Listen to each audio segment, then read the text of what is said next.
Question 146. Life begins in all sexually reproducing organisms from single-celled diploid zygote, double-celled haploid zygote, single-celled haploid zygote, double-celled diploid zygote. When fusion of male and a female gamete takes place, a diploid zygote is formed. And this zygote formed would further undergo cleavage to form embryo. This single diploid cell would give rise to the whole of organism. Thus, we can say that life begins in all sexually reproducing organisms from the single-celled diploid zygote. The correct answer would be 1, because with respect to zygote, it's a single diploid cell. Let's look at the other given options. Option 2 states double-celled or haploid would be incorrect. It is single cell but not haploid, so this would also be incorrect. And lastly, it's a double-celled diploid is correct, but it's not double cell, so this is also incorrect. The correct answer is option number 1 here. Question number 147. Birds possess cladoic eggs.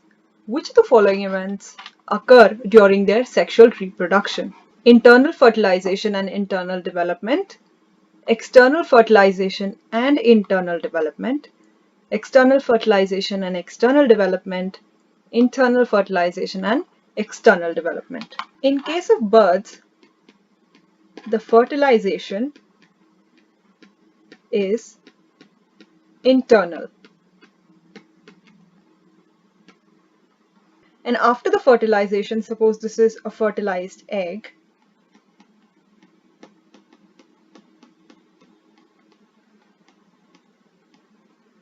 a calcareous shell is formed around this fertilized egg when it passes through female reproductive tract.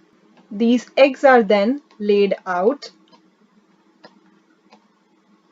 and development in them takes place externally. So the correct combination of internal fertilization and external development is present in option number, let's find out, in option number 4.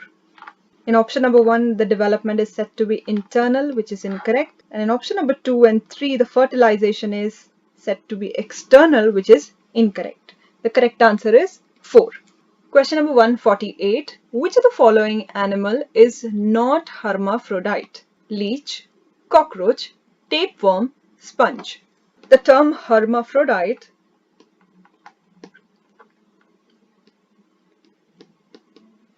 is used for organisms that are bisexual, also known as monoecious organisms. In these organisms, the sexual dimorphism is not seen.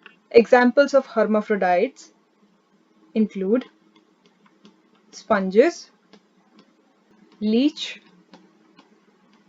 earthworm,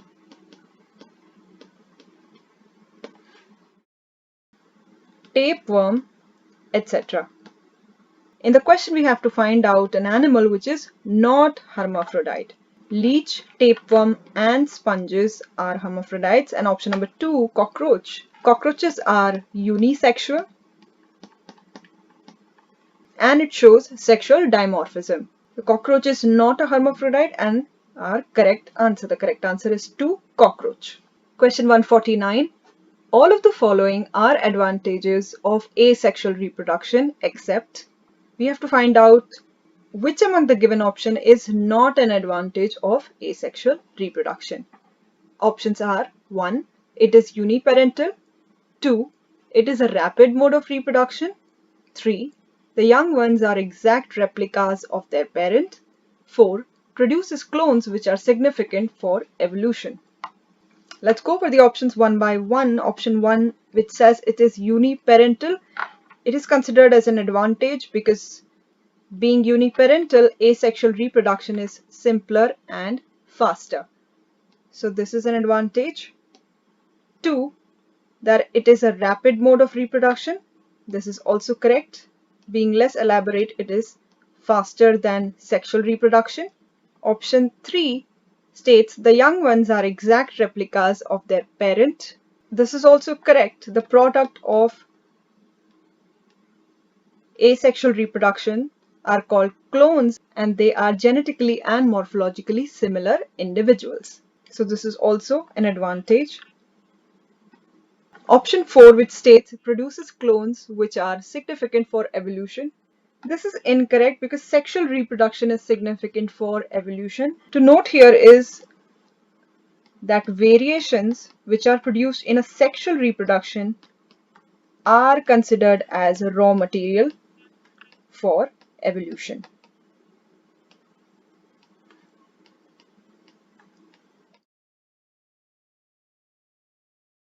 And variations are only possible in a sexual reproduction and not asexual reproduction. So option 4, which states that clones are significant for evolution, is incorrect, and the advantage of evolution is not seen in asexual reproduction. The correct answer here would be option number 4. Question number 150. Zygote undergoes A to increase number of cells, and B helps groups of cells to undergo certain modifications to form specialized tissues. Choose the correct option. For A, cell division, cleavage, meiosis, amitosis. For B, cell migration, cell differentiation, morphogenesis, organogenesis. The question states that zygote undergoes a certain process which is labeled as A, and after this process A, the cells number increases, and then this increased number of cells undergo grouping or differentiation. Then these increased number of cells undergo a certain process labeled as B to form specialized tissues. We know that zygote, to increase the number of cells, undergoes cleavage, and the cells produced undergo cell differentiation to form specialized tissues, and then organ, and further on organ system, which eventually form the whole organism.